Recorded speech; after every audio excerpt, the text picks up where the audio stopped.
हमने यहाँ पर ये कहा कि देखिए एक है मेरे भाई यहाँ पर कौन, तो प्राची है, ठीक है। 7 वर्ष पूर्व प्राची की आयु, उस समय उसकी पुत्री की आयु, और यहाँ पर कौन हो जाएगा, तो एक उसकी डॉटर हो जाएगी। तो ये 2 लोगों की बात हुई है, ठीक है। तो यहाँ पर डॉटर को आप खाली डी, मतलब डॉटर को खाली आप डी से संबोधित कर लीजिए। तो 7 वर्ष पूर्व प्राची की आयु उस समय उसकी पुत्री की आयु की 4 गुना थी। आज की बात नहीं कर रहा हूँ, 7 वर्ष पहले की बात कर रहा हूँ। तो 7 वर्ष पहले मेरे भाई प्राची की जो आयु है उसके अपने पुत्री की आयु की 4 गुना थी। पुत्री की आयु जितनी भी है तो उसका कितना गुना था, तो 4 गुना था। कितना गुना था, तो 4 गुना था।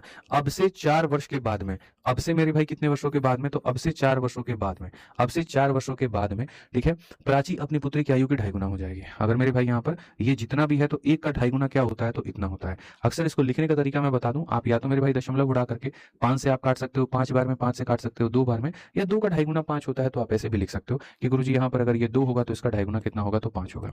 तो हम अगर बात करें तो सबसे पहले देखेंगे 7 साल पहले का ये रेशियो है और 4 साल बाद का ये रेशियो है, ठीक है। मिश्रा जी पहला नियम है इसके साथ, ठीक है। तो यहाँ पर अगर गैप देखोगे तो गैप तुम्हारा 3 साल का, और यहाँ पर भी गैप देखोगे तो 3 साल का। तो जो आपके गैप है ना सर, वो गैप आपका सेम है। और जब गैप आपका सेम है तो 1 से लेकर के 2 तक जाने में कितना यूनिट भागना पड़ा आपको, 1 यूनिट भागना पड़ा। और 1 यूनिट की वैल्यू हमारी कितनी है, 7 और 4 11 साल है। तो 1 यूनिट की वैल्यू आपकी 11 साल है। तो 1 यूनिट की वैल्यू अगर आपकी 11 साल है तो मैं आपको मेरे भाई बताऊं, यहाँ पर 5 की वैल्यू कितनी साल हो जाएगी, तो 1 का मान 11। हालांकि यहाँ पर मत जाइए, 1 का मान 11 तो 4 का मान कितना हो जाएगा, तो 44 साल हो जाएगा।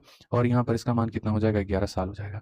क्वेश्चन में कहा गया मेरे भाई यहाँ पर बहुत तरीके से, find the sum of present age of Prachi and daughter. Present में प्राची का और उसके बेटी का सम कितना होगा। तो 44 में 7 जोड़ोगे तो तुम्हारे सामने 51 आ जाएगा, और 11 में 7 जोड़ोगे तो 18 आ जाएगा। तो प्रेजेंट में इनका जो सम होगा वो 69 होगा। प्रेजेंट में जो सम होगा वो कितना होगा, 69 होगा।